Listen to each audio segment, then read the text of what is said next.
What is up, y'all? It's Maxx Crosby in the building. We're here on The Rush with my brother, Brogan Roback. We got an extremely special guest. I mean, this guy's got every accolade you can think of. They're now calling him the Iceman.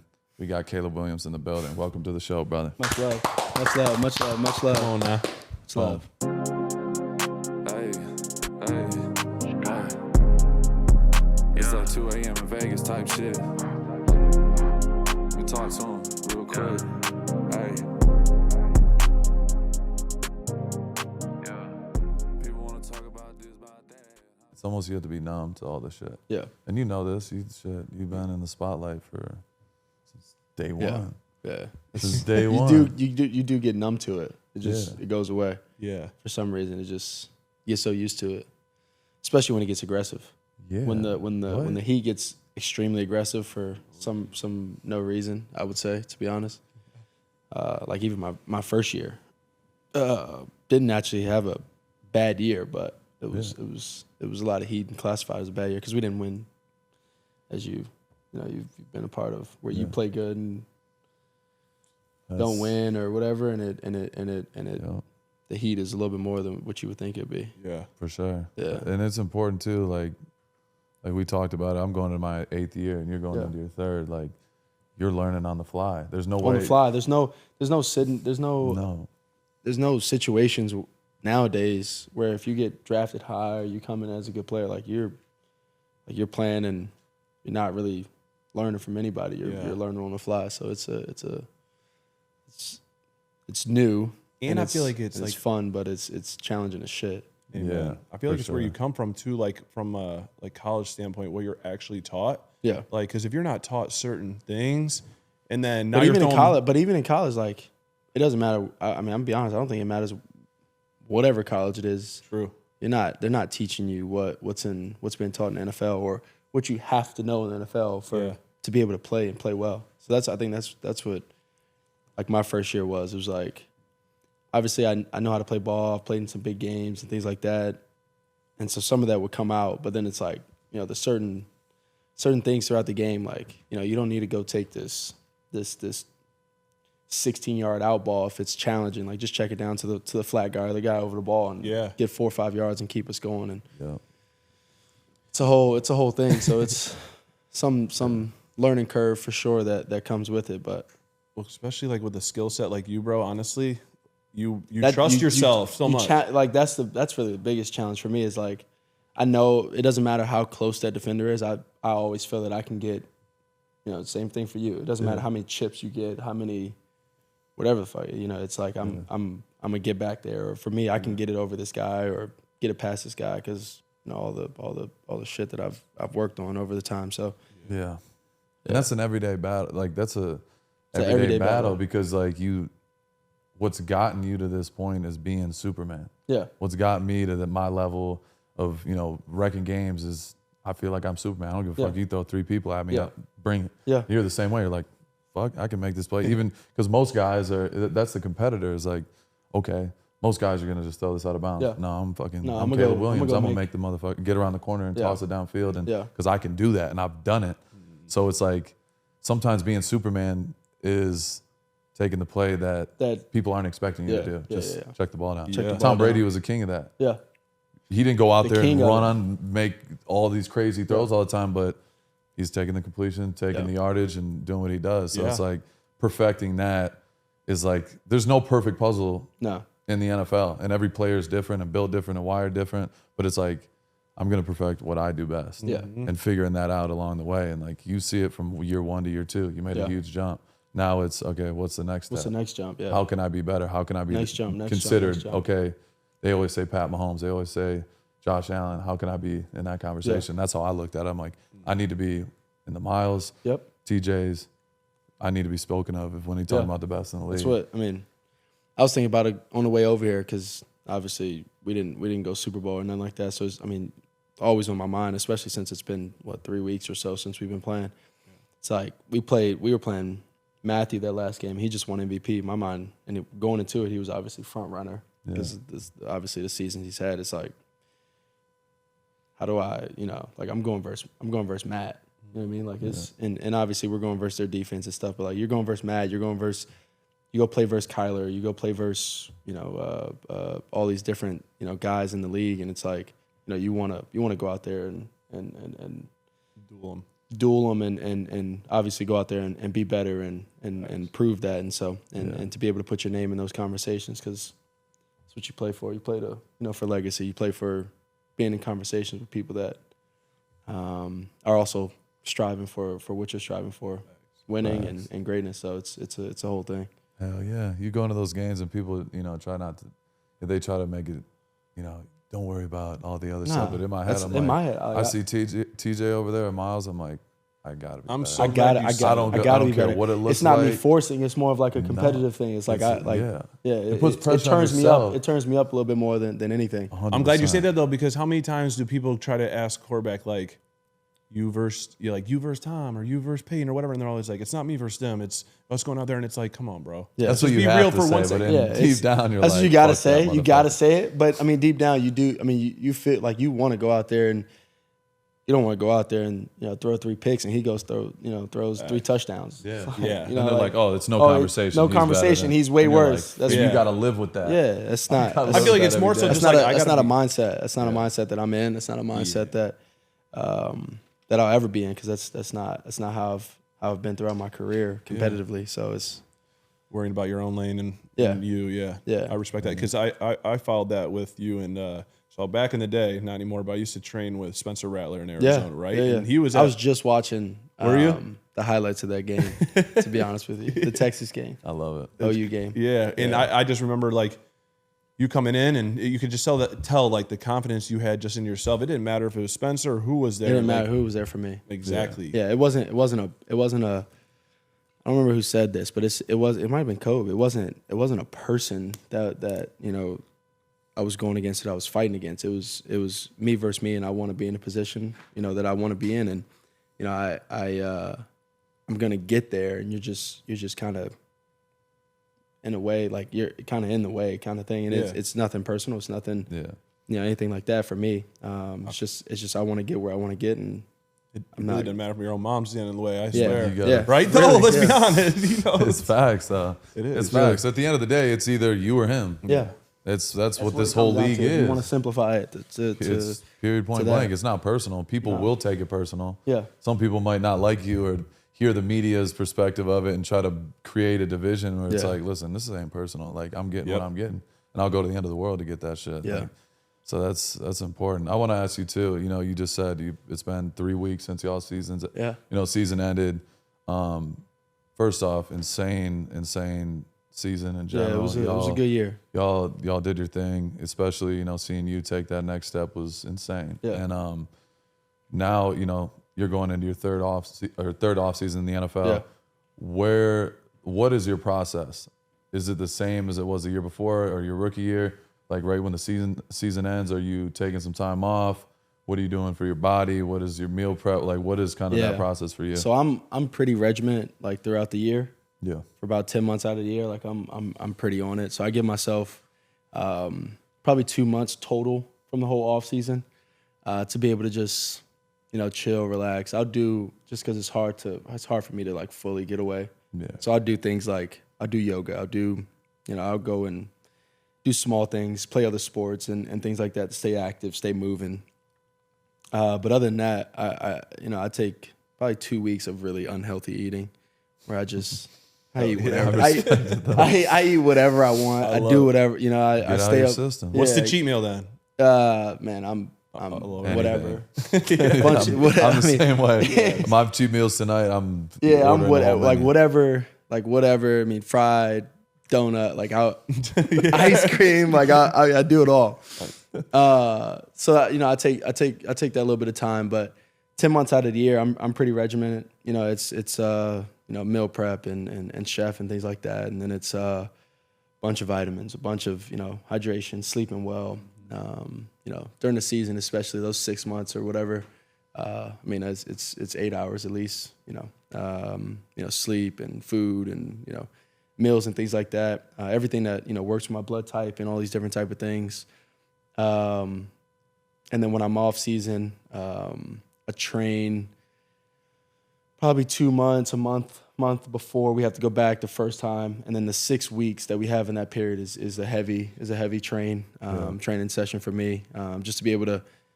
I mean, it's a long season, extremely long, especially for Qs. I mean, you're in the facility 7 days out the week, first in, last out. First in, last out. You know, some 14-hour days and things like that, especially with Boss Man. You know, we're up there. We're up there in the office. You know, in the evening. You know, sometimes 2 hours. You know, just up there talking ball, talking plays, talking, you know, small checks that may happen that I may use, you know, that's specific to maybe a coverage, a player, or things like that. So it's fun, it's enjoyable, it's rewarding. The work is what I'm saying is rewarding. And so, you know, I'm excited. I'm actually itching to get back, to be honest. I'm fighting myself right now because I do know that rest and getting away is extremely important. And so I'm fighting the urge right now. So the fire's burning. Fire's burning. I'm ready. Yeah, I'm excited to get back. Especially after the work, seeing the work, feeling the work, going through it, going through the tough of last year, but also going through the tough of this year with new coach and tough coach, and having to learn so much. And then you know, the benefits of it of going out there and being able to win games and feeling confident, and, you know, the guys believing, and you know, just winning. Is I mean, it's all that matters. It's one of the most best feelings in the world. Going back into the locker room and things like that after you know those interviews or shaking hands and things like that, and partying with your boys in the locker room is it's unbeatable. So especially in a place where they haven't had it in so long, you know, because I feel like some places when they have that success for so long, like in New England, yes, I'm sure they were hyped to get this Super Bowl, but it's like they didn't have too long of a hiatus. No, they didn't have it. No. You know, they don't really know the struggle. Yeah, we've gone 40 years since winning the Super Bowl, and you know, searching for that. It's been 15 years either going to the playoffs or winning a playoff game. And so, like I was talking about earlier, I mean, the atmosphere of that national anthem was like a band of people coming together during that national anthem, and it's one of the best atmospheres I've ever been in, if not the best. So I'm excited to get back to that and kind of bring that juice back to Chicago. Did you know, like, you're going into a sports town already when you came in and got drafted by Chicago? Did you expect that though? I had chills through the TV. I got to be honest. I didn't know. I didn't exactly know what it was going to be like. To be honest, it was pretty. It's pretty crazy in Chicago. They really do love football out there. It's one of the first things that somebody told me. I don't remember who told me, but somebody told me that they've had the Bulls, they've had the Cubs, they've had, you know, White Sox, they've had all these teams win championships, and, you know, Bulls obviously went on a run, but you know, the 85 Bears and that group of winning and going to playoffs and all of that was it's a bear city. And so you know, I think I didn't realize it until probably this year, to be honest with you. You know, when you started winning and the people around the city. I mean, you're driving into the city at night on off days or anything like that, or game days, or, you know, whatever case may be in the night before the game, and the whole city, like the skyline, is like blue and orange. Yeah, it's crazy. It is. It's sick, man. And so I appreciate everybody from the Bears, but also, you know, the fans. I mean, they've made this experience and job. Yeah, I mean, just unbelievable. Yeah. It's good perspective, though. Yeah. I love the quotations on it. Yeah. Because it's true. Y'all got the best job in the fucking world. It's not really a job, but I never know what to tell people when they ask me what I do. And hopefully nobody's asking Caleb Williams, what do you do for a living? My boy. You know, I work in Chicago. I work in Chicago. Pretty cool city. Look cold, but it's good. It's the job. Like I say, air quotes. The job is. I'd say I'm probably a adrenaline junkie. Yeah. And this is one of the best jobs for it. Yeah. Other than, you know, this and maybe F1 driving or something crazy like that. Facts, NASCAR. Yeah. Yeah. No, it's different. It's crazy. But I was gonna ask you, like, going from year one to year two, we talked about a little bit outside, just kind of the flip and the narrative, per se. What do you think the biggest turn in the organization, you know, obviously Ben Johnson coming is a big part of it, but like, what did you feel like the shift was, going from year 1 to year 2? You obviously had the personal battles, but just seeing the change, what do you think was the biggest, reason for that? Yeah, I mean, I can't not credit to anybody but probably Ben and his staff. The control they had of the situation, the belief and confidence that they had in themselves. Yeah. But also, I mean, they sacrifice to get this thing going. I mean, Ben got hired, and then, I mean, they were to work immediately. And they were, I mean, hours and getting after it, and not seeing their families from the start. I mean, we're not talking about season, where obviously they're in there all day and night, sleeping over, in the facility and things like that. I mean, from the jump, I mean, they weren't, guys were, obviously their families had to move and stuff, and so they weren't seeing their families from the jump. And so the sacrifice, the control, and then the confidence in themselves. When they're up there, installing plays or talking to us and things like that, you can feel the energy and the confidence. And when you got a good coach and coach that has that much confidence in himself and his staff, it goes a long way for the players. And then you start going out there and you start actually doing what they're saying, and the installs and going through the installs, and you go out there and you start going through the installs on the field and those days and stuff like that.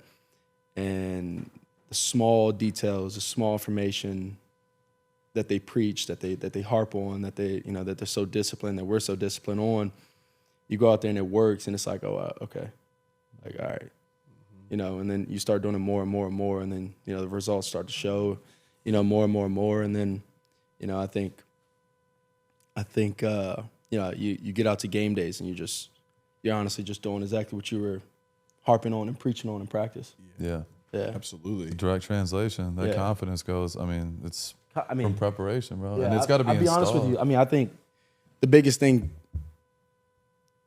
in the NFL, and I can go from my first year to this year and things like that, is the confidence in yourself and the work, and how far that goes for NFL players. I think the confidence is one of the biggest things to be able to go out there and play and play well. And I think that comes from the coaching staff and the patience that they have. And I would love to get your thoughts on it too. Do you feel like that plays in line with, like, we talk about this all the time. I personally feel like sometimes the NFL rushes guys in and out. Yeah. Like, great talents, but they just need a sec. What are we talking? I mean, let's look at Sam Darnold. Yeah. Sam Darnold. Perfect example. Sam Darnold can spin the rock. Bro, you know what I mean? Yes. He can spin the pill. Yes. And so can Danny Dimes. Danny he comes out to where I train. Yeah. This past year, and he can spin the rock. Same as Sam. And so it's people push and rush too often.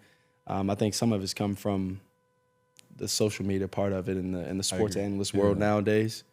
They put these labels on guys and it fucks them up. Yeah. And it also is I think an organizational issue. Yeah. The good organizations they believe in what's being said outside. Yes. Or they start hearing it and they start putting it on top of the owners on Twitter looking at the and be like, fuck, I need to make a change. Yes. I'm looking crazy, but I'm bad. I'm not doing a good enough job. And it sounds like crazy, but it's literally what happens. It's what happens. They feel that heat more than anybody, and they're reading into it all day. What does the owner And I don't know do? why they feel the heat, but that's what I'm saying. I don't know why they feel the heat. They're the owner of the team. They're going nowhere. You're not going anywhere. Exactly. But the good organizations reinforce it. Put more trust and faith behind it. It was y'all's decision. And things like that for these players. So provide a little bit more faith and trust in the players and put more resources behind them. Amen. I'm hoping that happens like this year. I'm hoping people look at with the Sam Darnold, but also people like yourself. Like I don't think your rookie year was. No, you get what I mean, though? 3,500 yards. It doesn't just happen. It's 6 picks. You know exactly. I mean? So to that point is, like, I think there's a lot of proof in the pudding if you look all the way around the league, and it's like patience works out, and also patience on like for example, like Minnesota. Let's rush every good quarterback we had out of here because we wanted to have we were rushing JJ to get up in here. My bad, 9. You're rushing 9 to get up in here. Let's not do that. You know what I mean? Though, like, there's more ways of rushing. In being impatient, I feel like, especially at a quarterback spot, especially when that's the CEO of your business, your organization, that should be the most patient, nurturing spot in the whole organization, in my opinion. If not, then move on to the next person who's your franchise guy. My brother. Like, people like that need to be have patience, nurture, like all the above. Yeah. I truly feel that way. I mean, let's think about this. One of the best guys in the league is Matthew Stafford. Mm-hmm. His first couple years, and actually, my first year, last year, I went back and just to kind of regain some grounding, where I was at and what I was doing, what I was actually doing. I went back and looked at other guys, the legends, not everybody, but just, Peyton Manning and Tom and all these guys, their first 2, 3, 4 years were Drew Brees, picks. They were figuring it out. Peyton Manning threw like 30 picks as a rookie. Yeah, literally. Nobody he's a sheriff. He's a one of legend. the greatest ever. Period. Matthew Stafford. I mean, you don't get to the point of where you're dropping back in big games and throwing a dagger over no look dagger. Two people not looking at your receiver, and it comes from mistakes, and it comes from and like we were saying, people get rushed out too often too soon, and those 27, 25 pick seasons don't happen anymore. No. I think Jameis was the last one. Yeah, and he 30 and 30. 30 Yeah, the greatest, most explosive player. Doesn't matter which way you look at it. 100%. That's but it's true. Like even Brett Favre, everyone talks about Brett Favre. You go, oh, he's one of the best ever. Go look at how many picks he's thrown. Yeah. He had multiple seasons where he's throwing 20, 25, 30. Gunslinging.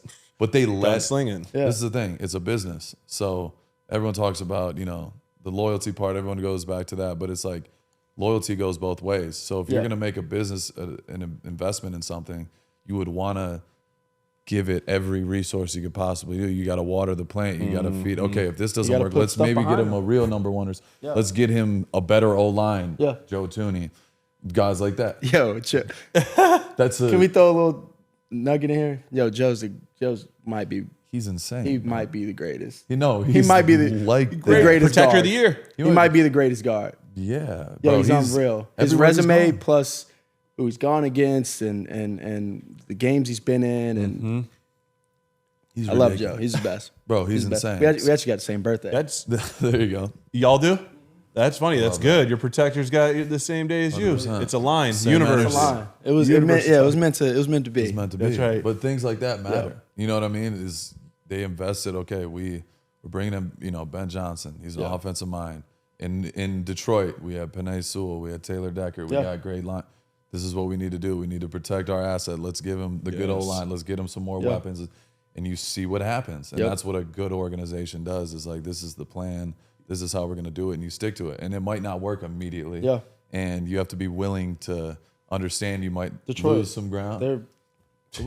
They 0-9 to start with Dan Campbell. That's crazy. They win a game for 9 patience. And then they just, now look at them. Detroit is, took 3 contender. Years. And that's a contender every year. I feel like, though, it's just so crazy, to your point, that you got to be in the right organization for them to truly trust. Yeah. And that, to me, when you start bailing early, too, that tells me you don't trust your own decisions. Yeah. And you don't trust the guys that you just went to bat for, or you're like, that's our franchise guy. We're going to go at him. And then all of a sudden, a year later, to me, it's like, now you're questioning yourselves. So I do want to ask you, because this year the Bears game in Vegas was insane, obviously. Insane.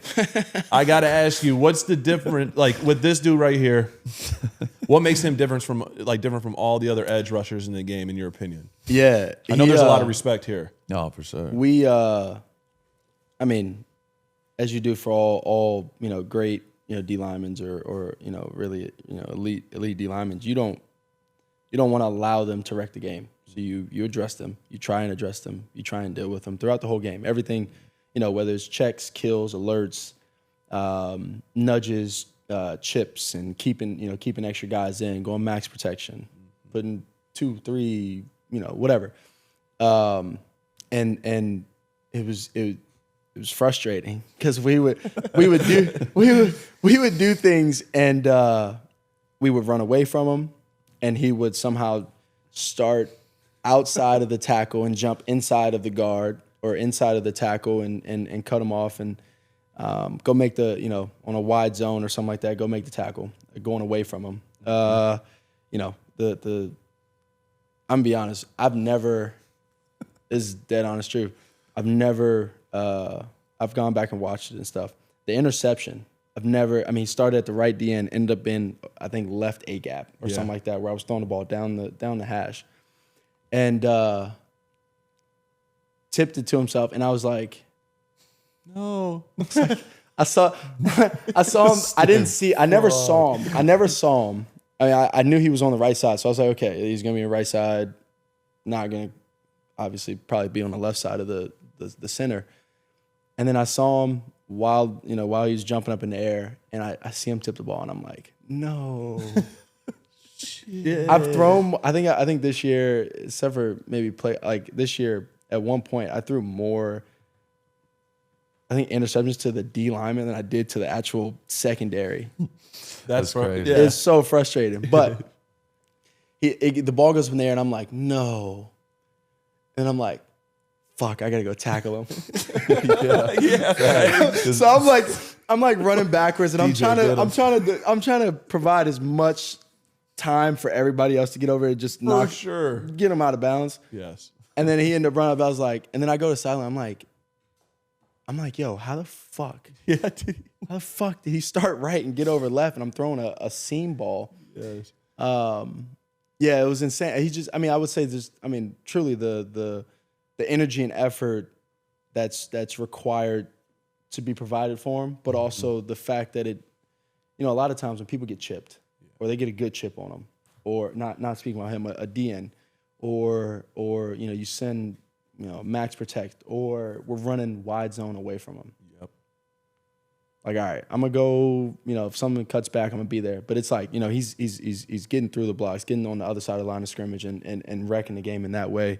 Yeah. Not allowing cutbacks, not allowing now the defender has, or the running back or whoever has to keep going and stretching, and he's Maxx is gonna keep trailing, and so the relentless idea that he's earned and gained throughout his career, and then he goes and makes play. I mean, like I said, he goes and make plays like that I haven't probably been a part of. Like I said,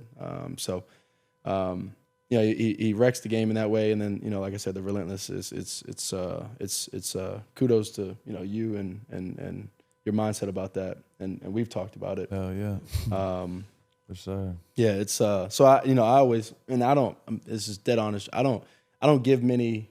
Honestly, I don't give any defenders overall on defense any credit and flowers, just because. I get it. Yeah, and I don't ever think that anybody's on my level of go. My level of like, I'm gonna get up the next, like, if you hit me or whatever, or I make a play, like, I'm gonna get up the next play and I'm gonna go. And I may be tired, and as soon as the ball snaps, I'm not tired. I'm ready to go, and whatever, 110 every single play, kind of mindset, and that's kind of the level that I would kind of put Brother Man right here at. Yeah. So it's respect. That's why when we were battling, it was just like we were kudos kind of it was like it wasn't anything crazy, because you actually prepare for. Obviously, you prepare for his play, but you also prepare for what you've heard, what you've you've seen, what you've, like, the sound effects stuff, like we were talking trash to people. Like, you prepare for that. He's gonna talk trash, and I'm ready to talk back, or I'm ready to go prove it and things like that. And it was for him and I, when we were out there, it wasn't too much anything. It was just more like good shit. And which is coming crazy. Back, and my thing is like I'll nod and all right, and kind of respect back was and forth. Already. Yeah. I feel like your games just respected one another without, and it just like allowed you to, as like players, and then obviously humans, to be like, all right, I fuck with it. Like, that's how me and Pat, everyone, talked about me and Pat all the time in our matchup, because like everyone thinks we hate each other and this whole thing, and like in between the lines, I'm trying to kill him. Like, I'm trying to kill him. That's my job, but it creates magic for the fans. That's why people love the sport. You want to see the two best guys fucking going to war. And that's where, post game, I've never talked to you before prior to that game. You never talked to me, and we both said the same exact thing in our press conference. It's one of the best players to run against. Yeah. You know what I mean? And that's how you have a real connection, because you understand when somebody's on that type of time, in the moment, you're like, I ain't backing down. You got to shoot me fucking dead. You know what I mean? You got to take me off the field. You got to take me off the field. But once it's done, you're like, Yeah, he's really like that. Yeah. And there's not many guys. I'm the same way. I'm like, they're all pussy. I don't. Yeah. You know, I've never seen him not talk shit to a quarterback, and that's All bro. of Him them. and I fought in college practice numerous Teammates. times. Every day we're brawling each other. Yeah. But that's where you gain that respect. That's why he's my best friend. You Yeah. know what I mean? He didn't give a shit. He was gonna swing, and that's how you create that. But it's dope for you to say that because when we were getting ready for that game, and I know every week like. That's the reality of my situation. Yeah. I'm gonna be the big red circle, and they're coming. They're gonna chip and do it in a lot of different ways. So that's my challenge: is how am I gonna wreck this game, knowing that their whole game plan is for me not to wreck the game. Yeah. And I played against Ben one time in my career. I hadn't played you yet, so I went back to Josh McDaniels' last game as our head coach when we went to Detroit and played Ben Johnson, the Lions. And I watched that game 100 times. And I'm like, okay. And it was one of my better games in my career. Yeah. And it was similar to y'all's game. I didn't have a sack. It was still one of my better games, just as overall disruption. Yeah. And Ben, like you get respect for coaches at a different level when you know, like, damn, this motherfucker's he's making this shit difficult. Yeah, he's on like it. everything he's doing is for a reason. It's very calculated, and We he's got gonna checks stick and to it. we got motions that are gonna, and then later gonna we'll run hit at you with me. the same motion. We'll run at you. We'll run Yep. the same thing. It's gonna be, we're gonna wind back and think it's this, and it's he's He's gonna send he's a a jet beast. motion one time, not gonna hand it off. The next time, Jet motion, tackle's hand it gonna off. sprint down. He's low key gonna just drop it off. Like it's little things like that. So like watching that game, I'm like, okay, he might do this, but I know this is the only difference. Caleb can run. Yeah. Jared Goff ain't running nowhere. Yeah. So that's the difference, Yeah. which makes y'all's offense go and make it so dangerous because you have the ability to get on the run and you improvise. could zone read and RPO and you could improvise and make shit happen. So all week I'm like, all right, how am I gonna fuck this game up? Yeah. I need to find a way. And it was And crazy it's because, dope. and I've never seen. I mean, other than offensive linemen and myself, everybody else comes out the game. Yeah. He took, and then we went back and he took 2 plays off. Yeah. And it was 2 positive plays for us. But he took 2 plays off. Fucking bullshit. It's like taking He LeBron took out the 2 game. plays man. off. I mean, I swear, he took 2 plays off, Yeah. and it was like it was insane. I mean, you don't see that in this sense of the game where DNs especially, guys. I mean, they get out the game often. It's All all the time. Yeah. Often. dude, you're a freak. Why you're the Go chill. Like, Take your break. And you're you, like no, it's, you should be wrecking the game. Like you're 6'6" and 280, and I see DNs throughout the league when watching games, and they're subbing out like In my mind, I it's bet. like, I bet. Let's go right where he just left. right at him. Right Every at him. time. Right We're where he taking just a shot. Yeah, let's right finally run the ball right. Yeah, let's run the ball right. Yes. Yeah. So it's That's real. it's that's the special also. Yeah. The stamina part of it, which I take great pride in myself. Like Hell yeah. I'll run and I'll scramble 50 yards. Come back the next play, I'll do it again. Do it again. Yeah, whatever it takes kind of mindset. 100%. Incredible. I want to ask you, obviously, the Rams game, the incredible play at the end, bro, for you. And I made a joke that during the season, we recapped everything, right? Obviously, it's mostly the game afterwards. And then, obviously, playoffs, we were able to recap all your guys' games. But for you, man, I made a joke that you should get your own shoe after that throw because, obviously, Chicago, MJ, just the whole fucking thing, right? And then the week before, you made a play at the end. Can you just talk us through, like, the fuck was that, bro? That play, the Rams one? play. Yeah, just what was going on? Man. That's exactly how I looked when it happened. I was sitting there, I go, what are you doing? And he's running backwards and he fucking throws it. I sat there in shock. I was like, that did not just really When I happen. say what the fuck is that, that's a compliment, by the way. I don't need to take that No. I couldn't believe it. I'm like, he's running backwards right now. So, and it's a funny view because Ben has a clip from watching from behind Ben, and Ben, he's watching me, and he goes, he like tilts his head back, and I already know his mind's like, what the fuck is he doing? Why the fuck? Yeah, You know, why? like don't run away. It's 4th down. Like obviously, don't run away from Where we need to go. where we need to go. Yeah, we're going that way. It's the biggest Don't play, go biggest that way. moment, and so and in that moment, it's I was actually about to escape, so I had a tight edge on both sides, short edge on both sides. Yeah. And I can't get up in the pocket. It didn't feel like I could get up in the pocket. And so I'm like, all right, I'm about to just, gain a little depth, try and wait for somebody to pop open. And then I'm like, they're not popping open. Safety, it was cover 4. Safety bit on the in route we had, and the other route we had got covered up also. And so I'm like, okay, I'm backing up, and I'm like, shit. Do you realize how far you're backing up in the moment? No, I was like, here we go. It's time to go and make a play. That was a Madden play. Yeah, and so I was backing up. You run 30 yards backwards, and you're like, why? Yeah, what am I doing? So I was backing up, and I'm like, shit, I got to get out of here. And so I'm like, okay, I'm about to just spin out and I'm about to just loop back. So that's why I actually start looping back and trying to get around the edge. And I'm like, oh, he has a great angle on me. Can't do that. And so I feel his angle, and I'm like, okay, now at this point, I'm about to just create space for myself so I can get the ball down the field. Yep. And so that's what happened. So I start bending, and then I bend back to try and straighten both of them up so it creates more time for me. Yep. And then I straighten up, and I turn around, and I see everybody. I can see everybody at this point. They're all watching you. I'm 50 yards back. I can see everybody. Best view in the I got the best view in the house. I can see absolutely everybody in my, whatever. And so everybody's over here. Mm-hmm. And there's a 6'6" tight end, 260 or whatever.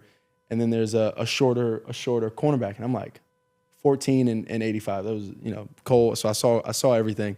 Yeah. And I'm like, my only thought was put this ball in the back of the end zone. Yeah. I was like, that's our best shot to go and either tie the game or go win the game after.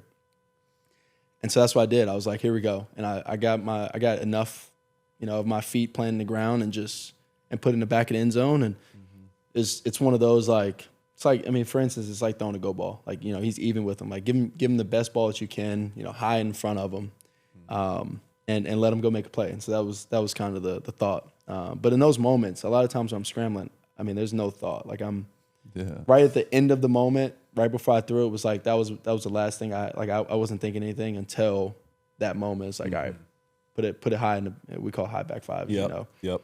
And that's what it came down to. And Cole did a great job. You shock yourself? Nah, I knew it. When I let it go, I knew it was a touchdown. Yeah. A lot of times. Well, dude was so far. Oh, he's up at the front of the goal line. Yeah, he's in front of the goal line. So that's why I was like, I got enough space to put in the back and just let Cole fade away to it. Yeah. There's a few times throughout the games where like you let the ball go and it's like, okay, here we go. So that's why I got up and just went straight to the sideline. I was like, oh yeah. It's a little home run trot. Yeah. I meant to do that. Yeah. Meant to do that the first time. Yeah. That's how we drew it up. It's part of the game plan. Yeah.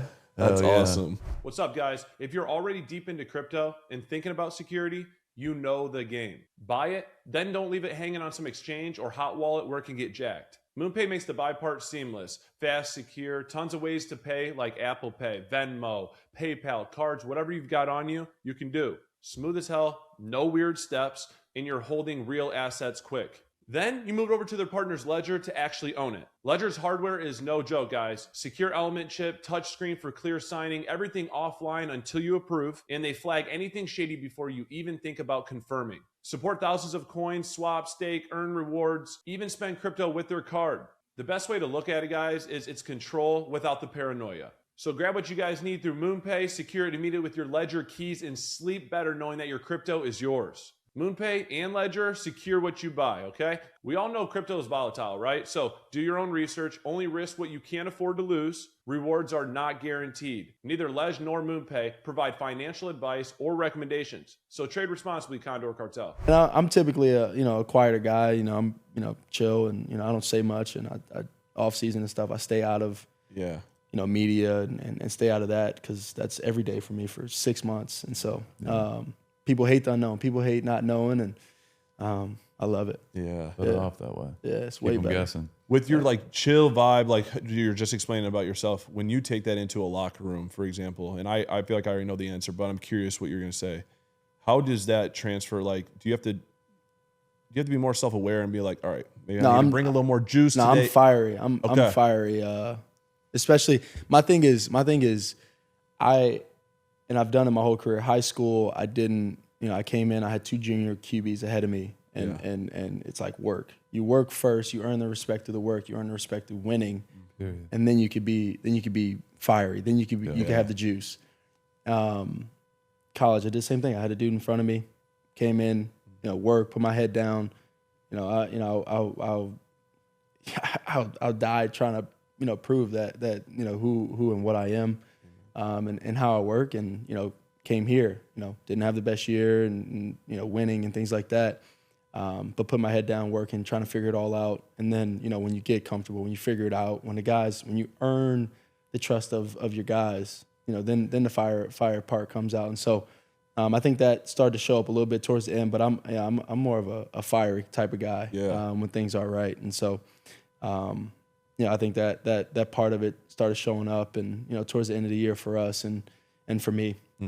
Just getting more comfortable with the offense, with Ben, with the guys, with the team. The guys were winning, confidence and trust with me. I think that's always where it starts for me is go earn all of that, and then you can do all everything else. And so starting off the first probably year and a half, more quiet, more work, more proven, what I am, who I am, for the organization, but also my teammates, and then, the other side to come out when it's needed. Oh yeah. Yeah. That's real. Especially, it's a big responsibility. I don't think a lot of people understand how big it is coming into an organization, knowing you're the top pick, knowing you're coming here to be the franchise guy. You're still a 21-year-old kid in a grown-ass man locker room. Yeah. And you got to go. Kids, 3, 4 kids, wife. Children, family, like we don't like night. People don't realize, like, you go from college, like, you're all hanging out, you're all going frats, and you're all being parties, you're being a child, you're all together, with each other all the time. Yeah. Pros, like, when the job is done and guys are done with treatment or whatever you're doing after, guys go home, and like, we're not hanging, like, you're not like, you kick it for sure, like, you go to dinners and stuff like that throughout the weeks, but it's not as frequent as much as college. Like, it's guys got a plan when you're going out to dinner, when you're gonna go hang out and go to the city or whatever the case may be, and things like that. So it's a different dynamic, and in a grown man's locker room, you gotta find your way to lead, find your way to grow and earn and truly earn a respect. Yeah. That's what Rich Bisaccia told me when I was young. He's like, don't wait to lead. No. Don't wait to lead. No. And he'd tell me every day.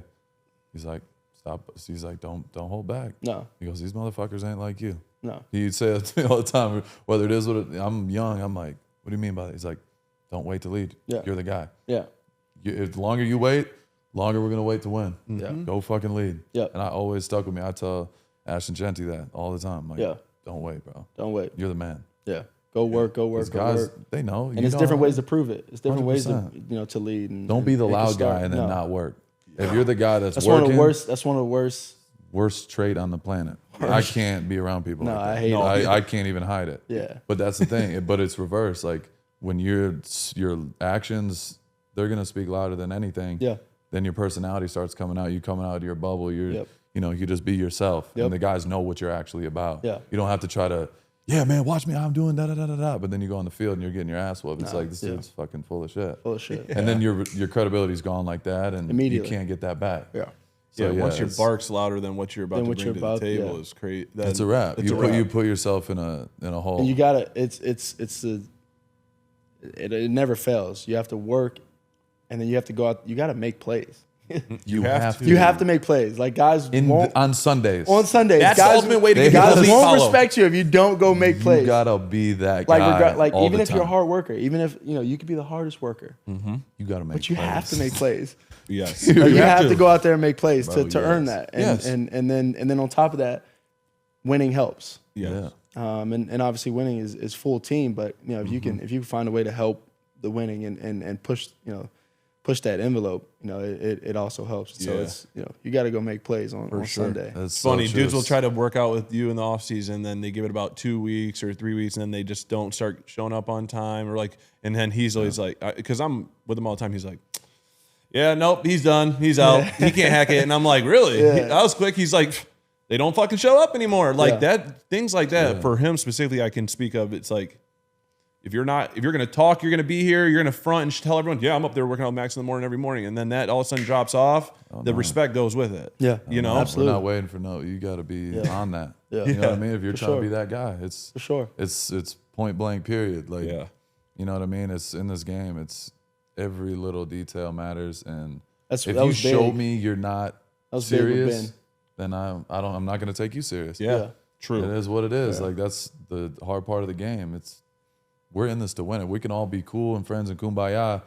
If we're fucking 2-15 and you're gonna forget about them and go on to the next, and they're gonna be gone. Their coaches are gonna be gone. The memory, you win a Super Bowl, you're for life. You'll be 80 years old. Fucking, I'll be crutching my ass up there. Crushing my ass with the ring on my hand, dapping everybody up. Big ass Super Bowl. That is forever. Yeah. You know what I mean? That's what it's all about. But yeah, it's real. I want to ask you, from year 1 to year 2, now you're going in the offseason, like we mentioned. What do you feel like in the quarterback position you have the most control over now, if that makes sense, in your game, or even just in the position? I think I'll be honest with you, I think I've gotten, like, I actually feel most comfortable in the, like, 2-minute deal. Oh, yeah.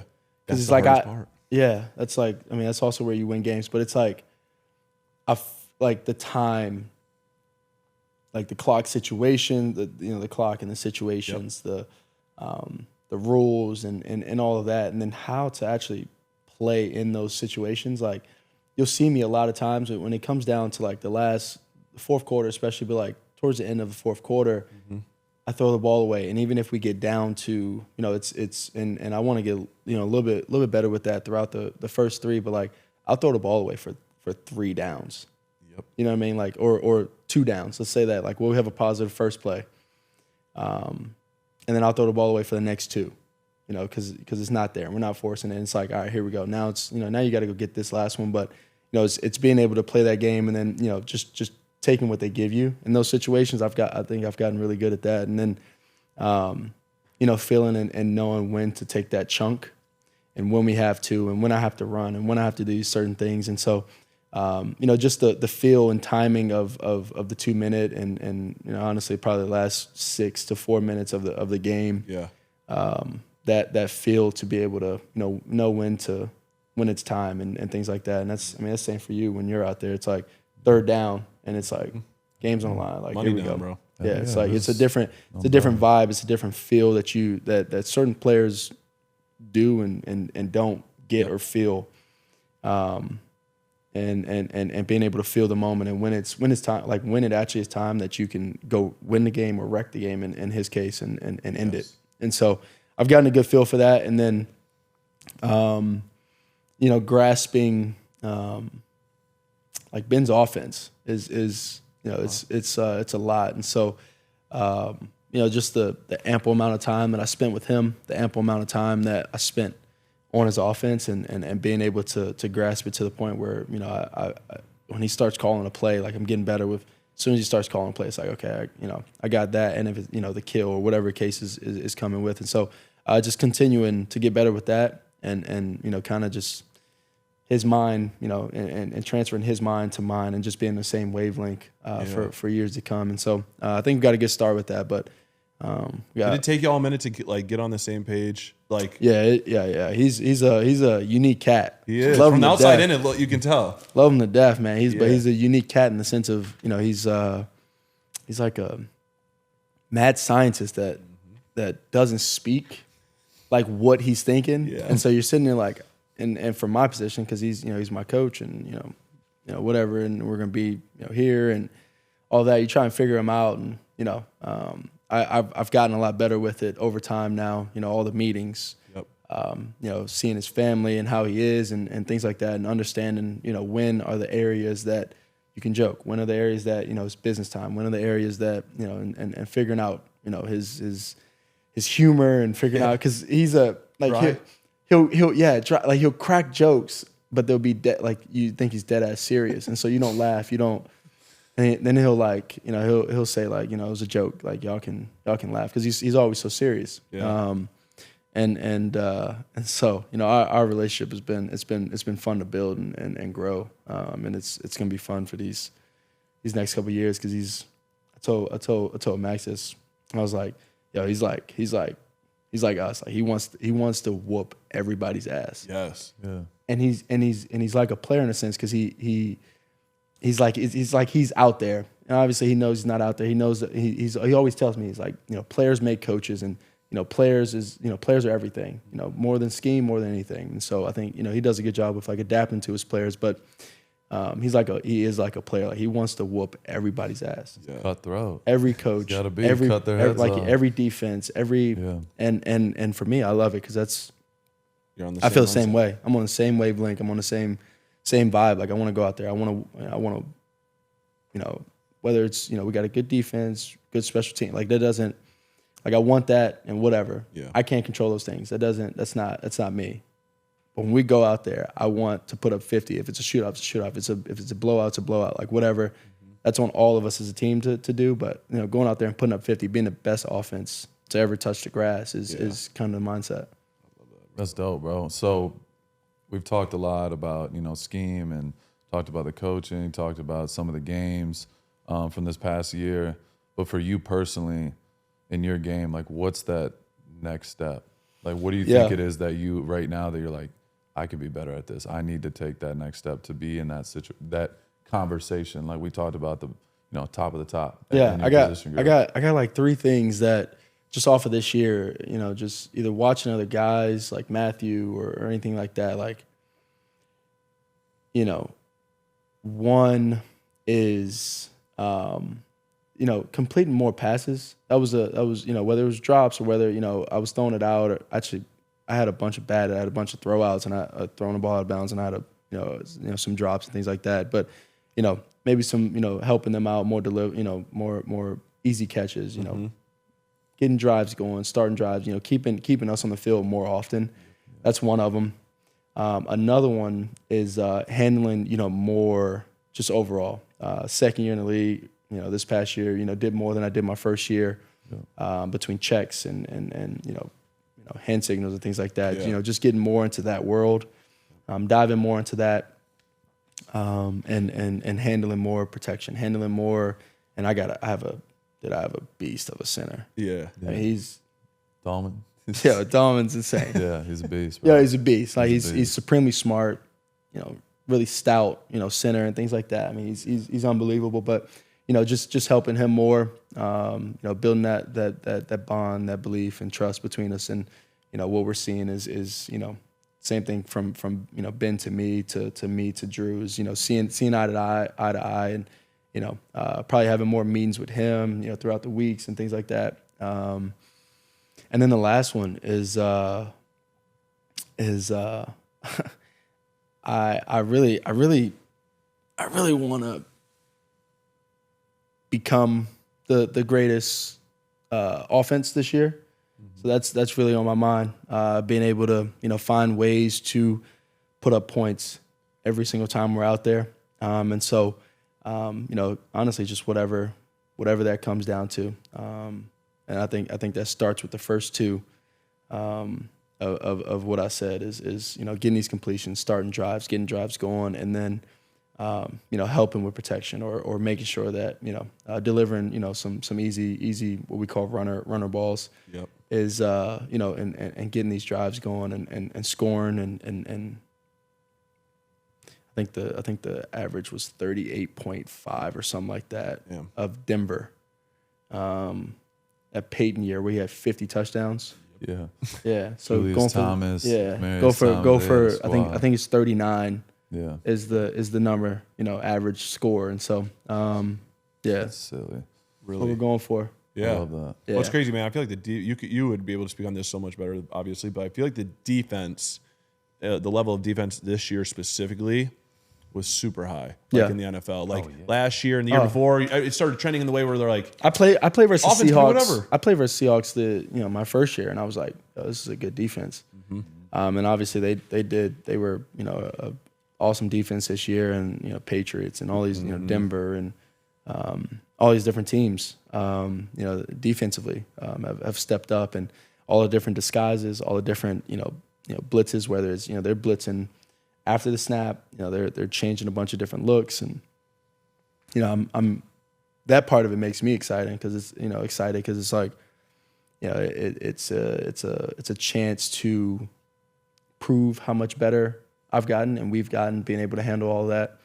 And then obviously the unknowns and stuff like that you'll handle on game day and stuff like that. But just being able to grasp more throughout the weeks and be more comfortable with that. I think is next steps for myself and us. Amen. Oh yeah, Love that. Well, yeah, I got one more question. I got one more too. After you, one more too. I'm gonna hit you with this. So, people, it takes one to know one. Like I'm a different cat. Yeah. I operate different. Yeah. People think I'm fucking out of my mind half the time. I'm, you know what I mean? I would tat it on my neck. Yeah. Like, I like what I like. I do what I do. I'm a little bit different. Yeah. You're a different cat. Yeah. You carry yourself a certain way. You dress a certain way. Everyone talks about the nails, the whole nine. What's your inspiration? Like, what is your, the story behind that? And like, what does that affect you in any way about how you move? Just because of, at first it was a negative thing, and now look, everyone's drinking the matcha and doing all the things. So start off with like the matcha. I'm not a coffee guy. Yeah. There's one place though, and it's here in LA that I do go get. I do go get some coffee from, but I drink matcha because the caffeine in it, and I actually think it tastes good. So that's my caffeine for the day. And for before the game, guys walk in with coffee and stuff. I just walk in with matcha. It's same thing. It's just green. It's green. It tastes different. Yeah. And then the nails and stuff. So I've done it. I mean, I've been doing it. I was dating a girl, and when get our hands and nails done, she was getting nails done and whatever. And my mom does nails, so that's where it stemmed from. Stemmed from there, and then one day I was with one of my exes, and we were going to the nail salon, and she was like, "Why don't you get this?" I was like, "Fuck it."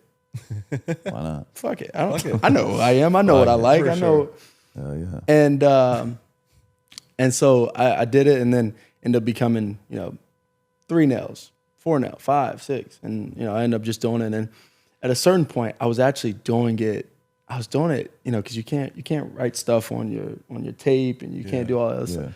So I was doing like F Texas. Yeah. With the horns down symbol. Like I was doing shit like that. For sure. Trolling. Yeah. I was like trolling, and that's one of my, I enjoy trolling. I do. I have to be careful with it now because, whatever, but I do it sometimes. And I try and do it smart. Lil Wayne. Yeah. 100%. I'll respond like KD responds on Twitter and stuff like that. It's occasional, just a little, just a little subtle. Yeah. Sometimes they need it. Yeah. Somebody needs to check some of these guys. And so, like all the analysts and stuff, and I'll check them. I have no issue. And so, the nails thing is it's just something I used to do, and it used to be a little bit more like a motivation kind of thing. Now I just do cool designs on it. Now I do supportive things like I've done the mental health number on it, and suicide prevention number on it. I've done breast cancer awareness. I've done it's like just wearing pink cleats and pink headbands or pink. And things like that. It's just gel on my nails. And so, people feel a certain way about it in a masculine sport, and I give no fucks, to be honest with you. I could care less. I respect it. And I'm gonna keep doing it. And it's unique to me. Like you said, you got unique things, and it's unique to me. And it's a cool way to embrace, certain things, show love to certain things, and things like that. So. That's why I do it, and dressing and things like that. Love fashion. I love those small details about it, and so dressing up and looking good and feeling good and doing things out of my comfort zone is important to me in life, and so I think changing the style, changing the vibe, having different styles for different weeks. Go to Texas, wear cowboy boots and cowboy hat and big old belt buckle, things like that. Different vibes, different things like that. Fit the moment. Express yourself and fit the moment, things like that. Yeah. So feel good going into games or whatever case may be. Because everything's all about feeling good, playing good. Amen. Get paid it's all good. the mind, bro. Yeah, feel really good, look is. good. Play good, get paid good. Get paid good. That's right. Yeah. Get paid good. Deion Sanders. Yeah. But no, it's funny. He was saying, I don't know if you're a Drake guy, but we were sitting in the back there, and he's like, Caleb, he reminds me, he's kind of got Drake swag a little bit. Drake's my goat, by the way. He's a great. He loves Drake. So I was listening to Drake here. He's the best. He's a legend. And I figure with the Iceman thing, there's got to be, I could be wrong. It could have just worked the way it did, but I feel like there's some. I don't know. Can you just turn it to the side? Maybe like a.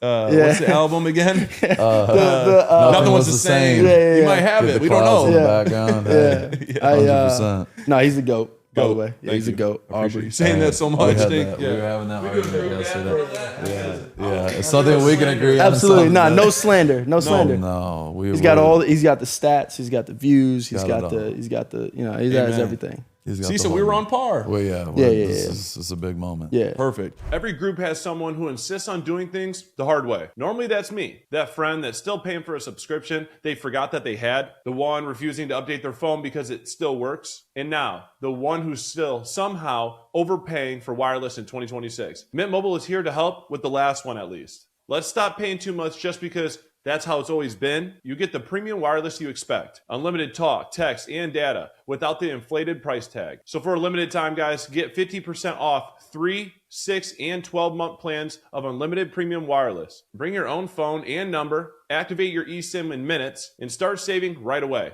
Plus, there's a 7-day money-back guarantee and customer satisfaction ratings in the mid-90s. I use this and the fellas do here at The Rush, so you guys should too. The service is right there with the big carriers, and the money you save every month just makes sense. New customers can make the switch today for a limited time. Get unlimited premium wireless for just $15 per month at mintmobile.com/rush. Just an upfront payment of $45 for 3 months, $90 for 6 months, or $180 for a 12-month plan required. $15 per month equivalent. Taxes and fees extra. Initial plan term only. Over 50 gigabytes may slow when network is busy. Capable device required. Availability, speed, and coverage varies. Additional terms apply. See mintmobile.com. I got two. One's really easy. Really quick, I would love to speak on Caleb Cares Foundation. You have. And then obviously into the AA Midas, like your investments and all that. If you don't mind, like just touch on that and what you on a business standpoint, because I got Caleb Cares. It's one of the most like selfishly, it's one of the most like rewarding things. I mean, it's been a pleasure. It's been fun. It's been rewarding. It's been enjoyable to be a part of these people's lives, but also these kids' lives, and try and make a positive impact. I mean, I started doing it, 4 years ago now, and it's been the first year I was doing it. I was like, these kids are listening to a 21-year-old, and it's like I'm not too far off of them, and I've seen some life, but I haven't seen as much as some others, but. They're listening to me. They're full attention. Listening to me and helping change lives for the future. We've provided experiences, Google and Microsoft. All these different things, and bringing them to games. And a lot of times it's we go by the underdog mentality. That's kind of how I felt like growing up. Underdog and. Wasn't the biggest, wasn't the tallest, wasn't the strongest, but the work and being yourself, and it always pays off. And so the underdog mentality is what we go by there. It's mental health and anti-bullying at Caleb Cares. And like I said, it's been one of the most rewarding things for me, just in the sense of these kids listen, and these kids at such a young age are changing themselves and their own lives for the betterment of themselves. And we do awards and things like that monthly for these kids, and giving back is important. Through Caleb Cares is what we do with the awards, and it's been, like I said, it's been extremely fun and rewarding to be able to see these smiles and faces, and on these faces of these kids and people. Honestly, the TAs and teachers and all these different people, always come back and give us reports back about the kids and things like that, and how they've been changed and how their grades have gotten better, how they they want to experience and things like that, and experience different things in life, and they have goals and all these different things, and it's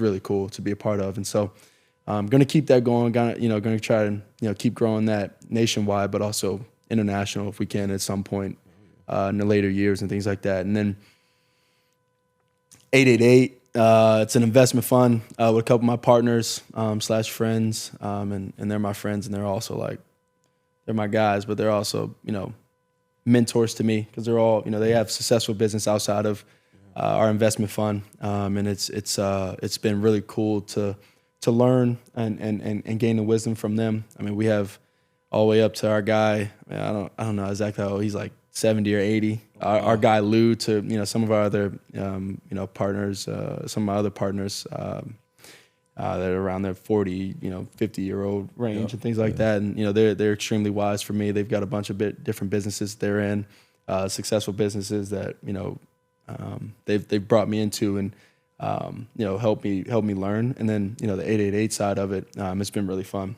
We've been pretty successful so far.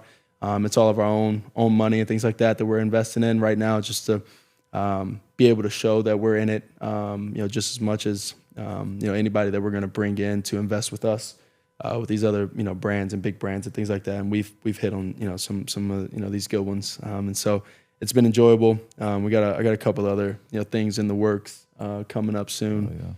That's going to be fun.